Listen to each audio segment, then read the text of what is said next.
Long have we awaited, but alas, the Spring Split, or Split 2 as they're calling it now, but given that it's only domestic play here in North America, it's still the Spring Split of the LTA is here. Welcome back, everybody, to... Into the pit! Into the pit!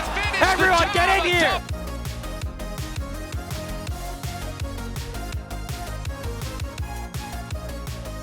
That is New York City, and we will be out there in Brooklyn on Saturday at Brookland watching this week's games. But it's not only that. Here is every single watch party that we will be having here in New York City this split. I planned them all out. You can plan ahead. Yes, finals is on Father's Day. I know, we'll get into that later. But this is advance notice for everybody. I will keep reminding you in every single video that we have that yes, we are watching these games together in person. Oh, that wind is bad. There is no charge to these events, and I'm going to be doing a 50-50 raffle, which basically will be you pay $5 or $2 for a certain amount of entries. Half of that money will be given away as a cash prize at the end of the third game of each day, and the other half will go towards prizing for later events and finals. I'll tweet out every time that we do one of these, the amount of money that was given away, the winner, and hopefully by the time finals comes, we'll have enough money to possibly give some RP out, some skins, you name it, anything League of Legends related that we can do, even if that's like a ticket to finals, maybe if they like announce something nearby us. I want to try and reward the community and give back, and it's a good way to raise some marketing and advertising for this. So again, Brookland this Saturday, but in general, all split too long. We will be here in New York City watching the games live. Now, to preview this week's games, I'm actually going to use the new fantasy app that has been introduced for North America and South America specifically. So I'm going to kick it down to me downstairs and we'll come back and have a bigger conversation afterwards. So in case you aren't familiar with the new LTA fantasy platform, it's literally ltafantasy.com. What you're seeing on the right side here is just my screen capture. You log in with your direct Riot account and then you're in. Just like that. Now, when you log in, it will ask you to pick your favorite team right from the jump. Obviously, I'm a 100 Thieves fan. That's going to be my thing. It will automatically put you in the leaderboard with other 100 Thieves fans. So I'm going to be curious to see how many members are in each community. And I might ask some people for some screenshots to try and compare all of them. Or actually, can I change it? Okay, no, apparently you cannot change that once you pick it. So be very careful with the team that you select, at least for now. So once you're at the home screen and you've picked your team name, it's gonna look like this. Now I have 5 empty slots for the players that I want to put on my team, and you have 50 points. Each individual player gets a market value assigned to them based on their role. Now, if you look, there is North and South players there. I'm particularly only going to be picking North players when doing this. I know there's going to be a lot of players that you can definitely pick from the South. I don't know. I wish there was kind of an option to just limit it to the North, but hey, beggars can't be choosers. They want to promote the entire LTA. I get it. But one of the really cool features is actually the schedule on here, of which I can't currently expand. So let's pull up the little esports schedule. And for the LTA North this week, we have the following matchups. Now, why is this important for fantasy? When it comes to fantasy, one of the tricks to making sure that you get the best value whenever you are on a budget is to look and see what teams have the weakest schedules of the middle of the pack. So in this case, you would look at, okay, well, Team Liquid plays FlyQuest and plays Cloud9 this week. Probably two of the hardest opponents that they could possibly face. Same with 100 Thieves, facing both C9 and Team Liquid. It's tough to pick players from those teams unless you have the utmost confidence to make sure that they're going to get you points, because not only are they going to cost more, but they're going to play against better teams this week, so it could screw you out of it. Now, in terms of previewing both of those teams, I'm personally a little bit more down on Team Liquid in terms of a projection going forward. I think the spawn fix that came through in the LTA Split 1 is going to hurt them more than 100 Thieves, who I think will continue to level up from their performance in Split 1. So I don't mind personally taking some 100 Thieves players, because I am going to predict 100 Thieves 2-0 this weekend over C9 and over TL. But first, let's look at those other matchups. Lion versus DSG and also Lion versus Dignitas probably puts them at the weakest schedule of the entire week. So if you are assuming that Lion is better than both Dig and DSG, this is a value matchup. You're not going to get much better of a week when it comes to this. So who do I want to take of this group? I've seen a lot of people personally going for Henna as well as going for, where's their mid laner? Saint, because both of them looked pretty good in the few matches that they did play in Split 1. But my thing is, I want to pick somebody different than everybody else, because I know that they're probably going to be the two most picked people this week. So in an effort to mix it up a little bit, I'm actually going to go Odilan in jungle, because in theory he would also set up mid to succeed. Now, you do get to pick a champion. If they play this champion in a best of one at all this weekend, I think you get bonus points for it. I'm not the biggest fan of this feature personally, but it kind of is what it is. But Skarner's pretty good right now. It's best of ones. Why not? And that's pretty budget. I mean, he's what, way down there. Jose Dioto is first, understandably. River, sorry, brother, I'm not paying. I'm getting an 8-point differential on this, and they have a weaker schedule. I'd say that's probably pretty good. Inspired is going to be one that I know a lot of people look at, but I'd rather save my points and use them for carry roles, either in mid, bot, or top. Looking back at that schedule, the other mismatches, you look at day 2, it's Cloud9 and FlyQuest, both against Shopify and DSG, so I do kind of want to see where people sit at for the carries of FlyQuest. For mid lane, Quad is 14 points and way up there. That's a lot. It would take a good bit out of my budget considering that they have a tough matchup on the second day. Masu's actually pretty far down as an ADC, so I think it's a pretty good value pickup if I do say so myself. He also plays Ashe a good bit, who's very good in the meta right now. So I think that's a steal, getting like the 8th budget ADC on a, other than Team Liquid on the first day, fairly easy schedule. I'll take that. Looking back at mid lane, I don't want to pick APA. Quid's way too much for that price. I think Saint is a good pickup this week, personally.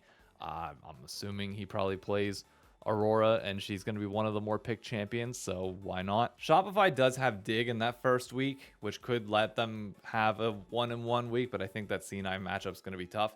Like I said, I just have faith in 100 Thieves, so personally, I kind of do want to round this out if I can with a 100 Thieves player, given that I'm assuming you'd be able to get Sniper's only 8.5, so I'd say that's a pretty good budget pick. That assuming, if I'm under the assumption that they're going to 2-0, I think that he could pretty easily get his value's worth of this, assuming we see him in the form that we did against FlyQuest, not the form that we saw in finals against Team Liquid. He played a good bit of Gnar at that point.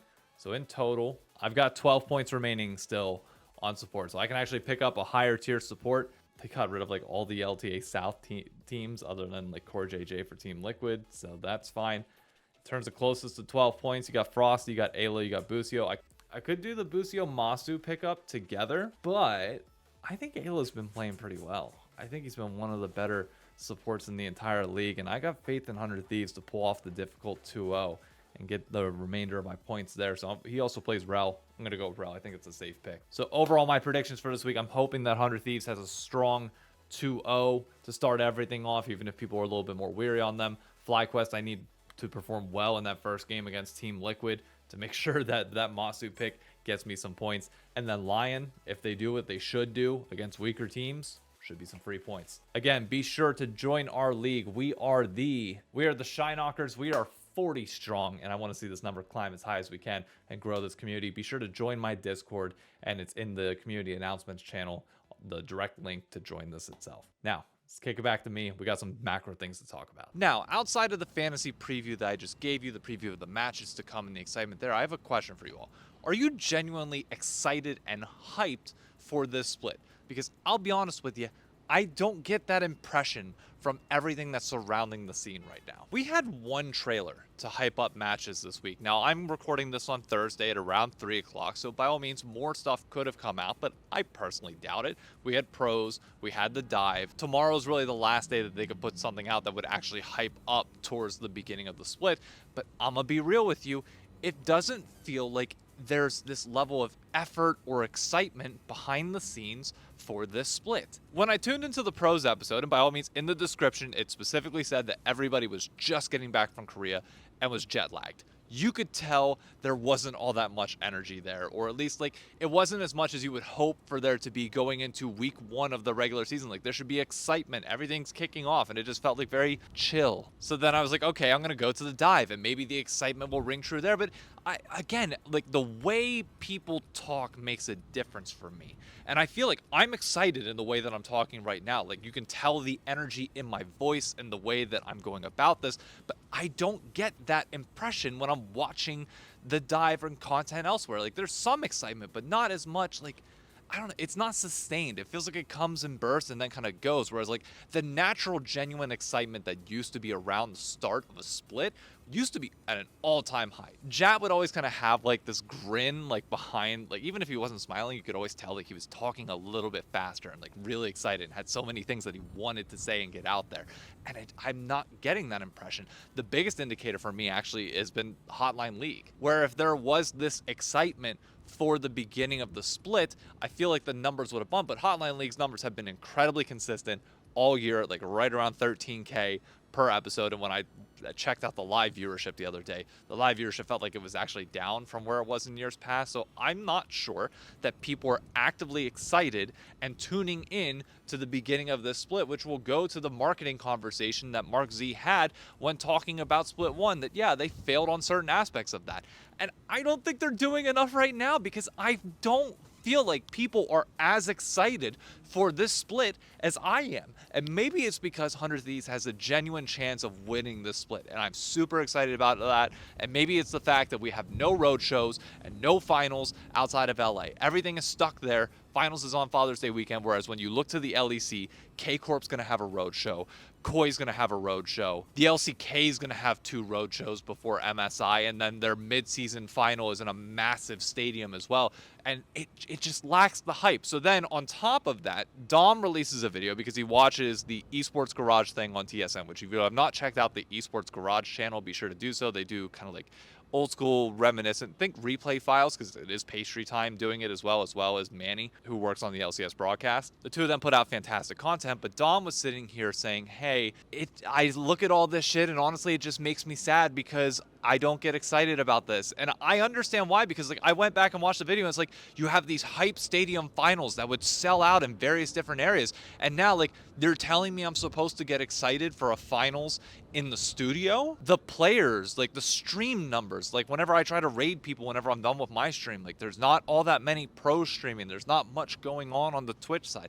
It genuinely, unfortunately, does feel like North America has lost its hype. Now, I don't know how viewership is going to do this weekend. That I'm going to be really curious to see if numbers are stable with where they were for the LTA Split 1. I'm hoping we don't drop. I'm hoping they're stable, and obviously best of ones will help the fall off whenever bad teams are typically playing. They save those for the last match of each day. That should be fine. But it's like, dude, as somebody that got into League in 2018 and missed those heydays, and all I'm seeing right now is just people planning their exit strategies, getting out of North American content, which by all means, I've had to do some prep myself, and I've started diversifying my content to be more international, include the LCK, include the LEC, in the case that North America for some reason folds into somewhere else or something happens with us. But like I'm seeing just less and less conversation and entertainment from all this, and I'm just like, what are we doing? There's so much excitement to be had here. Maybe I'm alone. Maybe I'm just going down with a sinking ship potentially. But come on, people, get excited for this. It's fun. It's entertaining. I know it's not what it once was. I understand that. But if you think that my ass isn't going to be cheering loud as hell out in Brooklyn on Saturday, you're just wrong. I want to kick C9's ass so bad. And hopefully we do. But anyways, I'll just wrap all this up by saying, I know North America's not what it once was. I know the hype for this split definitely feels like it's missing relative to others, and maybe that's partially due to the broadcast, maybe that's due to creators leaving the space, but I'll be damned if I'm not going to try and do my part to get you excited. So do me a favor and leave down in the comments what is the one thing that you are most hyped about. I don't care whether it's like an individual player, a team, doesn't matter. Share your excitement with me, because dear God, if I have to see another like doomer take, doomer post that's just like, fuck it, I don't care, it's dead anyways. Bullshit. It ain't dead until it's fucking over. So give me your take. Give me your hype. Be sure to tell your friends that the LTA returns tomorrow. I'll see you there. Next week, I will have an interview with a player on this series, so it won't just be me talking the entire time, which should be a little bit more fun. But I kind of like this Friday thing being a preview of the games to come, and the Monday overreaction being the kind of takeaways from the weekend prior. I'm liking this setup. But as always, it's April. Do your taxes. Be financially responsible with your money. Learn how to balance a checkbook, and I'll see you on the next video. Be sure to subscribe if you haven't already. Adios. Bye-bye.